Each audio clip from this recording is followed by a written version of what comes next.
Hi guys, welcome back to Life with Linda. Today I am going to make some stuffed cabbage rolls, and I'm going to bring y'all along on that. So what I do with my cabbage is instead of trying to fight with it and boil it and all that, I stick it in the freezer. This is a little hint. And then when it thaws, it does exactly the same as boiling it does. So you're saving on all kinds of stuff. For me, I'm saving on propane and water, But anyway, this is the ingredients. We got some crushed tomatoes, an onion, some ground beef, the cabbage, of course, and salt and pepper, and I don't even know what else I'm going to put in it yet, but I'll let you know when I do. Okay, so right now I'm just going to wait for the cabbage to thaw. Be back. So what I'm going to start doing right now is I'm going to make the sauce for the stuffed cabbage rolls. So I got 1 can of crushed tomatoes, 28 ounces. I'm going to add some salt and some pepper. This actually happens to be ground white pepper, which I hear is wonderful.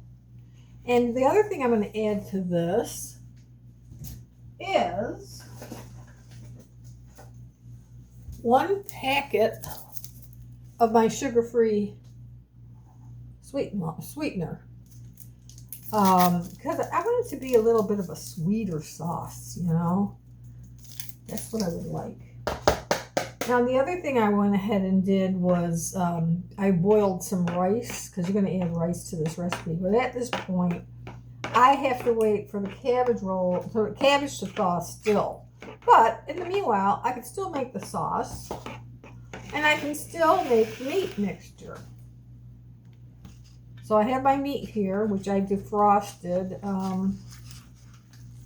I think I need a bigger container. I better get a bigger one. I'll be right back.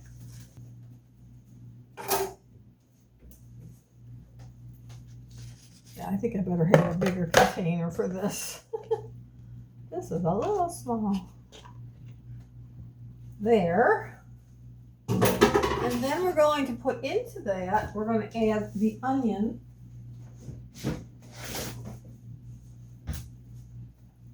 I'm going to cut up this onion. And I'm going to add in some rice.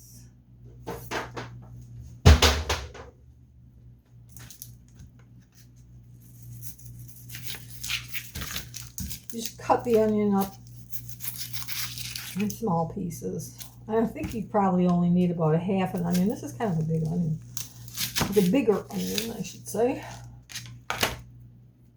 So half an onion is what I'm going to use right now.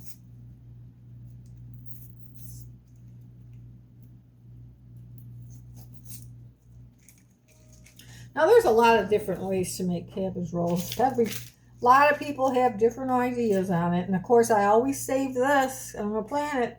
Can't guarantee you an onion. But it'll still be onion-ish. It'll have an onion taste to it. I learned today that I Googled it.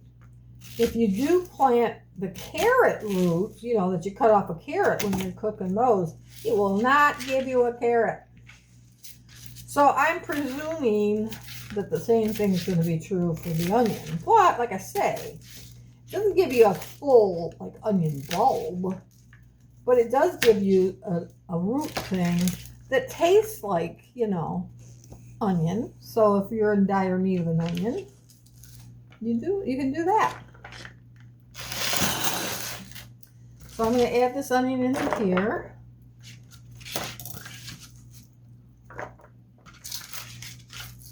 I'm going to add some salt. Not a lot.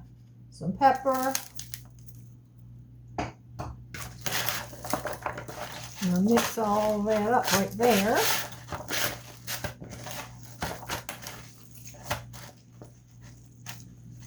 Now this is still a little bit frozen. I'm going to get that all mixed in here. I'm going to add some rice to this. So you're going to parboil. Like, no, you well, actually you can just boil. Boil your rice. There's my daily Amazon delivery. Pretty much seems like it's daily. So there's my rice in with it. You can see how the consistency is there. About that much rice to a pound of hamburger meat. And the next thing I'm going to do is add a little bit of this sauce in there too. Just a little. Now if I need to open up another can of tomatoes, I will. It's a possibility I might need to, you know.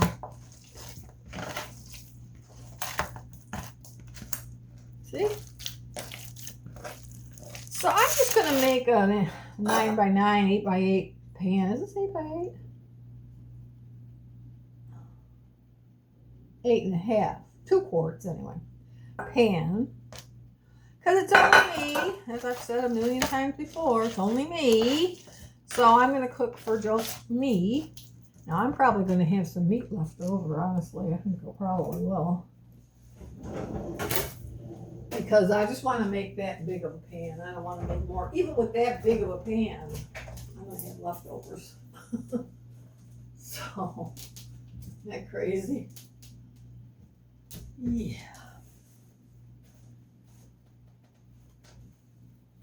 I'm waiting for my Amazon delivery today. It's a little bit of a surprise, so I can't talk about it yet. I'm excited to start it. It's a crochet thing. I'm crocheting something, and I'm excited about it. I think I'm going to add the rest of this rice in here. Might as well. What am I going to do with it? I don't know what else I would do with it otherwise, right? Might as well. Okay. So there. It's all mixed in, ready to go once I get the cabbage rolls ready. The cabbage ready. So I'll be back for that. Okay, so I wanted to show you how this works. So once you put that cabbage in the freezer and it thaws, it's perfect. I mean, it's absolutely perfect for cabbage rolls. It couldn't be better. Now, some of these littler pieces, I'm just going to keep it. I'm going to layer them on top. And this one might even be too big, so I can cut that, see? I can just cut it here. And then I'm going to have that for a cabbage roll. So I'm going to show you. And first I'm going to put a little bit of, I'm going to put some sauce in the bottom of this pan.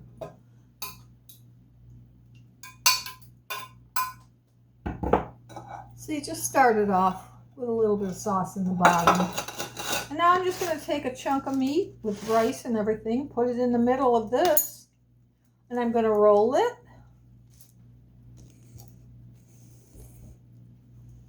Just like that. And this makes it so easy. Look, aren't they perfect? They're perfect. I mean, it's just so easy to make cabbage rolls once you do the freezer method. And you know what? If you don't use it all, you can put it back in the freezer for another day. Because it's not going to get any more frozen.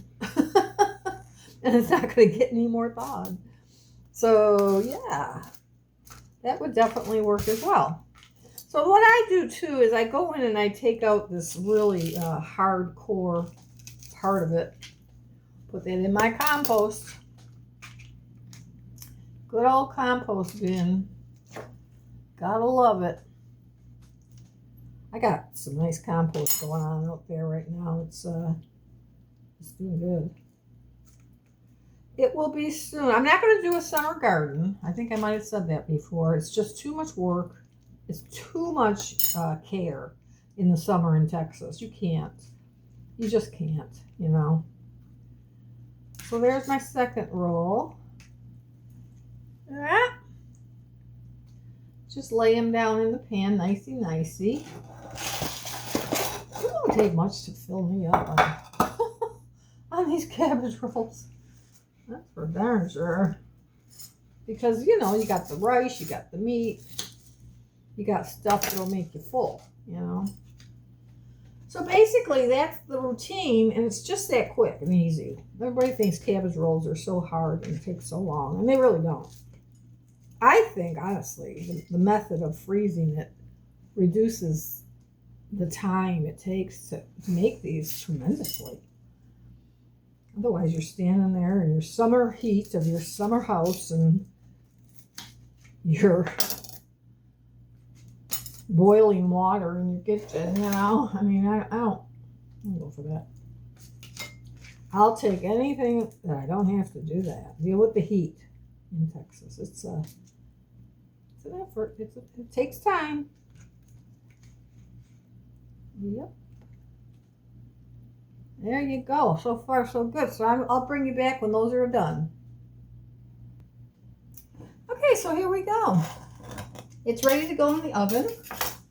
I'm going to cook it at, let's see, what am I going to cook it at? The only thing that's not cooked in here at this point is the meat. Sort of cabbage. But I'm going to cook it at 400. I'm going to put it at 400. I'm going to put it on a platter so that if it spills, it'll spill into the platter. So I'll be right back with that.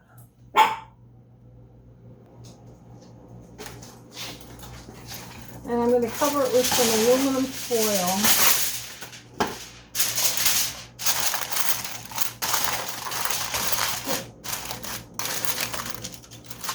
And that's going to go in the oven at 400 degrees. Here we go, guys. Isn't that beautiful? Nice and bubbly. Yummy. I can't wait to try it. So it took about an hour at 400 to cook to get to this point. I hope the meat's done. I think it is. But I'll show you it as soon as I scoop it. And there we go. I can't wait to dig in. Yum! I hope you all give it a try. Thanks for visiting with Life with Linda. We'll talk to you later. Bye.